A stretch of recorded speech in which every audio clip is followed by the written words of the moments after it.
Our favorite simulation, Le Mans Ultimate, receives more update, and with that, guys, welcome to that video where we're gonna talk about the core content of this update dropping December 9th, 2025. The LMS2 pack is around the corner, but I don't want to focus too much about the content itself, so Paul Ricard and the LMP3 that's coming. I'm more interested to talk about the group of people we don't want to see, the group of people we hate on the racetracks, and that sort of people that take an unfair advantage by using programs and other plugins that are boosting their performance. In short, we want to talk about getting rid of the idiots. But before we're talking about this special group of people and what we're going to do against them, yep, as you can imagine, I once again overdid this video. It's way too long again, I'm really sorry. But in case you do appreciate the deep dive into my thoughts, into my ideas, into my mind, please give this video a thumbs up, subscribe to the YouTube channel, join us for more live streams, videos and tutorials about Le Mans Ultimate in the future. But let's head back to the topic now. We're gonna obviously have a quick look into the content that is coming to the core simulation in itself. So that is going to be the new racetrack in Les Castellets in France. So the circuit of Paul Ricard with its iconic blue and red slowdown stripes on the bottom. So yeah, those colors actually do have a meaning. I think the blue one is abrasive, the red one is very abrasive, and in case of an accident, they should stop you. However, when you're going around the racetrack, obviously those kind of things can get you crazy and mad. And not just only that, I think also the racetrack has 20 or 25 possible configurations and layouts that you could race. I'm interested to see which ones are going to be picked by Le Mans Ultimate or by Studio 397 to bring them in a later stage of the game. As is for now, we receive the Les Castellets or the Paul Ricard circuit that has been used in the ELMS, as well as the new Ginetta LMP3 that is being a British car from a British manufacturer. Those two contents are going to be in the core update for the ELMS Pack 2. We're not going to talk too much about them as we're going to try them probably on a stream at some point. So let's head into the next area to talk about. So let's speak about the RealRoad first. RealRoad, as we do know, is everything that is dynamically simulating the grip on a surface, whether that is the state of rubber, the ambient temperature, or better say the road surface temperature, the road surface wetness, the marbles that are lying around, all that kind of stuff is being put into a dynamic value and a dynamic grip simulation as an R Factor 2. It's called the RealRoad. So there have been multiple changes because, as they found out, the RealRoad has been more being produced on the center line of the car rather than actually where the tires goes. So that has been adjusted. So we will now find a little bit more grip on the outside tire lane when going through a turn. So when you go through a left turn, a little bit further away from the apex curb where the right hand side tires are, you find more grip.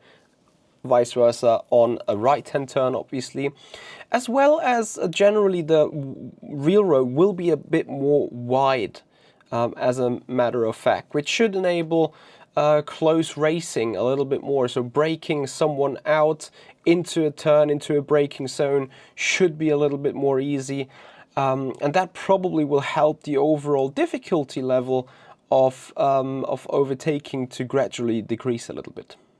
The most interesting and the most important part of this update, though, is likely going to be the wet RealRoad surface behavior. So, as an R Factor 2 guy for over 10 years, and now in Le Mans Ultimate, the same issue sort of remained as whenever there was water on the track, whenever it was raining, still the dry line has been the fastest line around the circuit.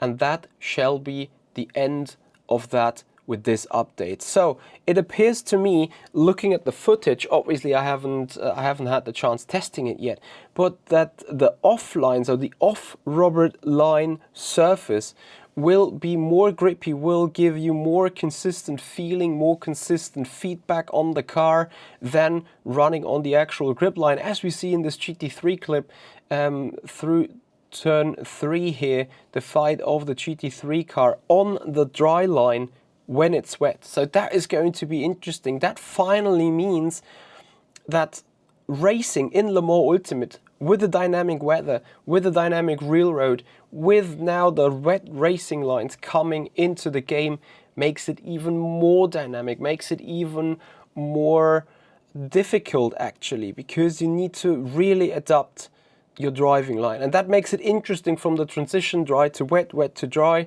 Where is the most grip? At what point the dry racing line becomes less grippy than the wet racing line, and the other way around, depending which direction the track evolution is going. So that is an interesting update, what I'm looking for. But yeah, a part of the points that I already mentioned, I'm obviously interested what you think is the big one in this update. What is the key feature? What is the key addition, the key adoption that you're looking forward to? Let me know down in the comments area below. We're coming back on that later again as we're looking into the next big update part. So, as we already spoke about getting rid of the idiots, we now speak about how we're going to do that, or how Le Mans Ultimate / Studi 397 has tried to come up with solutions in order to have this a little bit more under control. Maybe before getting into the update itself, we have to think about why is the situation how it is. And it is not only a situation Le Mans Ultimate or Studi 397 is tackling, right? You've seen it in literally any other racing game. You've seen it in iRacing, you've seen it in ACC, F1 open lobbies, oh my god, so many of them there. You've seen it in various types of games, especially various types of racing games. And obviously, the malicious and intentional wrecking driving, doing payback on someone, not being able to deal with a defeat or being overtaken in whatever way, we do have that opportunity to do that stuff in the first place, because in Simracing you can just press escape, you can't hurt yourself really. Obviously a real rem can, but you know, those people that are committing to that style of driving will know how to not make hurt themselves. You can press escape and walk away and like nothing ever happened. So the manual input, or the manual time investment you need to spend from a developer's point of view to tackle these group of people is enormous. You could probably fulfill 15, 20, 25 FTE per year only looking at all sorts of incidents. Was it malicious? Was it intentional? Was it stupid? And they could be judging this all year long, because it happens day in, day out, literally in every second race on any other split. It happens very, very often. And that is only the part of like malicious driving, reckless driving, which is why they bring up badges now into the online system. And that's going to be an interesting one. As far as we understand, it picks up from the same values of the safety rating calculation. So while we're already saying the safety rating calculation is insufficient, is like you can have so much contact yet you're still gaining safety rank. This one is picking up on the same spots, but it's also measuring the impact. It's measuring how hard are you hitting other objects, how often are you hitting other objects, how many incidents you have, how many incidents you do have with opponent players.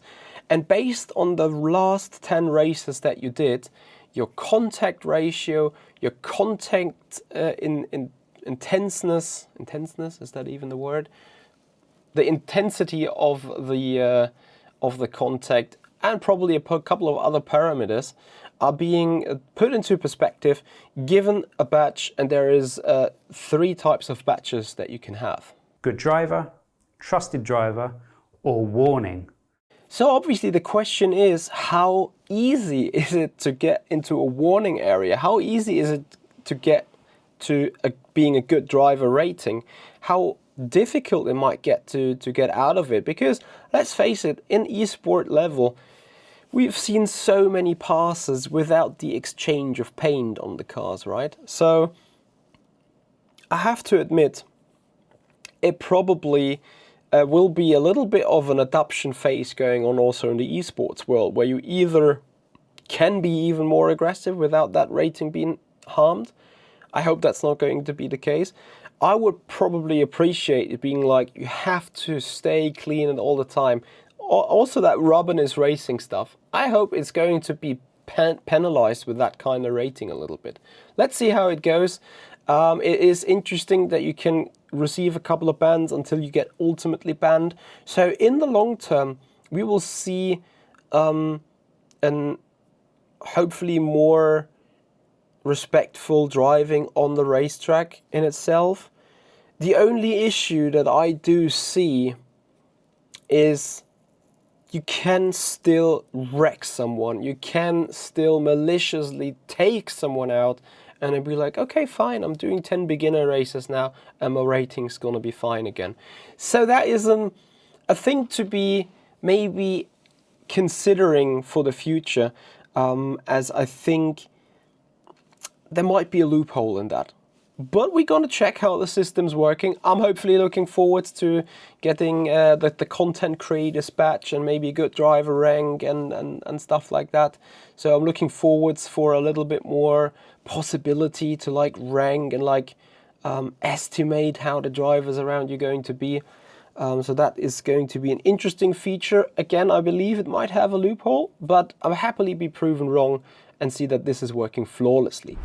Whether it's news, whether it's streams, whether it's highlights videos, I hope you guys enjoy the Le Mans Ultimate and the sim racing content that we do. And if you do so, please give this video a thumbs up, subscribe to the YouTube channel, ring the bell for more videos and streams, and let's keep exploring the new updates. And of course, there could not be a Le Mans Ultimate update without... Tyres have been revisited once again. This time for LMP2, LMP3 and all GT3 cars. So tyres once again have been revisited by Studio 397, and I think especially for the LMP2 category, this is a must-have. You guys may remember that Imola race where I kept spinning around. I'm obviously one of the more aggressive drivers. However, I had the issue with the LMP2. As soon as we went over 90 degrees on the core temperature, it randomly just starts snapping, and it never really came down below 90 degrees. And as Stephen already said, or as the video obviously already mentioned, the tires are going to be a bit more lenient and having a little less drop-off of grip when they start overheating, which will probably give them a wider operation window in the first place. But most importantly, they don't just start snapping on you, like completely leaving you without performance whenever they do overheat. I still hope that they don't bring back drift slide cars. I still hope that they will make you slower when you go over the tire's limit. That is what the overall purpose is about, obviously. So we're going to see how that develops. But it is a very interesting part. And on that note, it's not just the tires that have been revisited. It is also that the rim heat transfer is now finally being enabled. Just like the rain and the wet weather patches, or the wet line driving. This is a key element that has been missing in the past of rFactor 2, in the beginning of Le Mans Ultimate, and is now finally being fixed. So we are now able to warm up the brakes and therefore also heating up the tires on a formation lap, on an out lap. Whenever you get low temperatures, you now really want to closely look into the tire discs, not the tire discs, the brake discs, the brake disc heating, the brake cooling and so on. You really want to have a closer look, as this can enable you being boosting in performance as the heat transfer with the ambient temperature, but mainly with the brake discs glooming and being glowing hot from the heavy braking that you do on the out lap, and maybe even brake dragging. We need to see how that has been tackled. I kind of hope that the brakes kind of fail easily. You know, brake wear is enabled, unlike I think in other racing simulations, you know what I'm talking about. So if you overdo it on the brakes, if you get them up to, I don't know, 1.5k, 2k degrees while brake dragging all the time, your brakes will fade early in the race, maybe even in the qualifying, and you don't want to have that, of course, right?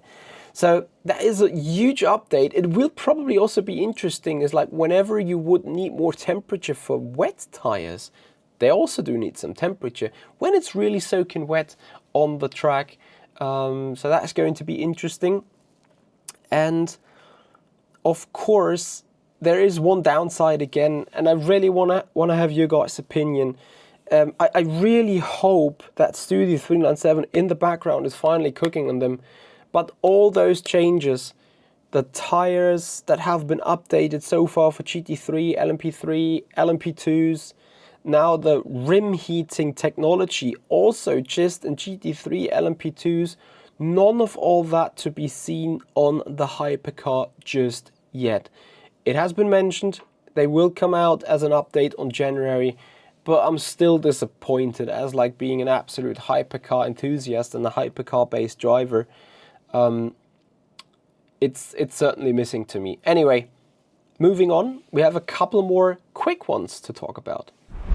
So we do have a number of small updates which are coming into the game as well, and I'm quickly going to go over them. Yes, I've written them down because there's so many of them, and I don't really want to touch them too much as they are either pretty self-explanatory or not being like super duper mega special to me. Maybe one that is special too actually.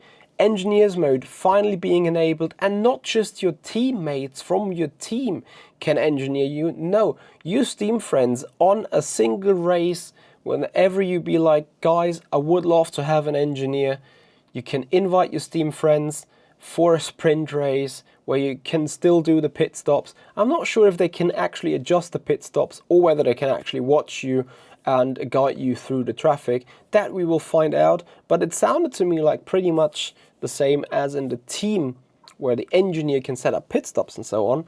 The same to be happening, or the same to be enabled in sprint races with the help of your Steam friends.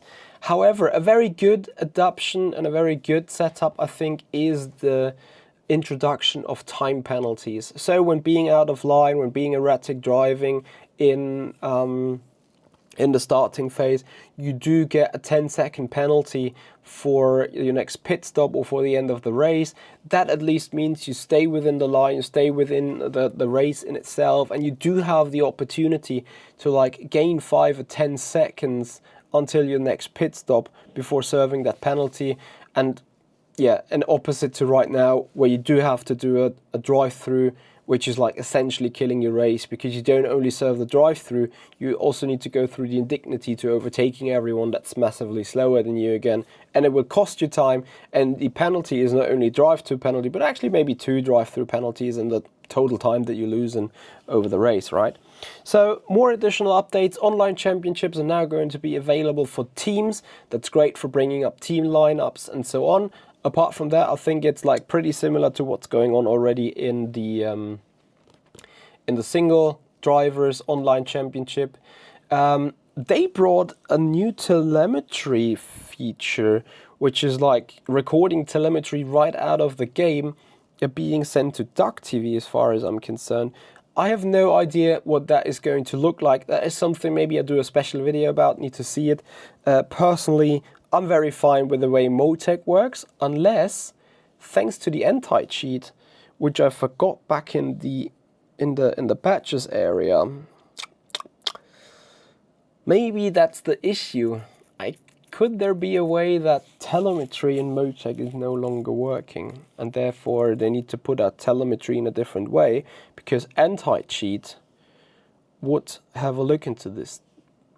Interesting. So I might be wrong with the things that we're gonna go over quick and dirty. We put that aside. We put that to the very end.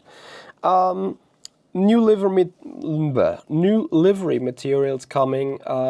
Japanese menu language coming. You finally can do full cooldown laps, which I felt is so disappointing after a 24-hour race win to only do 30 seconds of rolling around. Career mode is in the making. That is what's coming up next. So it's Barcelona racetrack and LMP3 in the making. And of course, another additional update is the texture streaming, which should boost and improve all players' FPS settings as the quality of the cars go better the closer that you zoom into it. let's see how that goes. Let's see how it looks. Personally, I'm pretty fine with my performance of the game so far, so I don't see any big changes for me. And last but not least, we're gonna come back to our special type of players that we don't want to get rid of. You know, the how are they called? Idiots. Exactly. We want to get rid of them, and for that reason, Studio 397 has teamed up with an anti-cheat software provider that is the same software provider for anti-cheat that is going on another simulation we all do know. And I can't wait for this. You know, there has been so many people that have bought those. I've been offered that myself, and I was like, don't you dare ever asking me again for like $280 or 300 euros to receive a cheating package. And I'm pretty sure there's a couple of cheaters out there.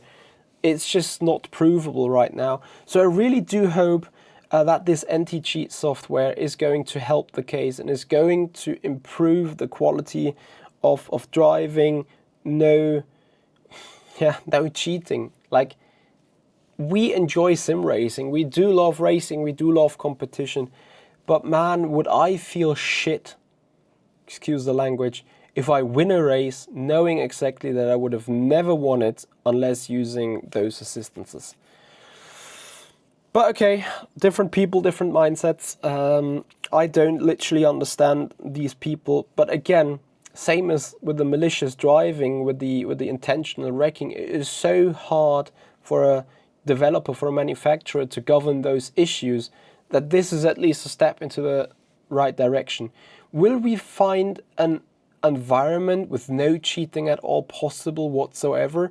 Probably not, but still, this anti-cheat software is going to be at least a step into a huge correct direction, erasing the blunt cheaters of all of there.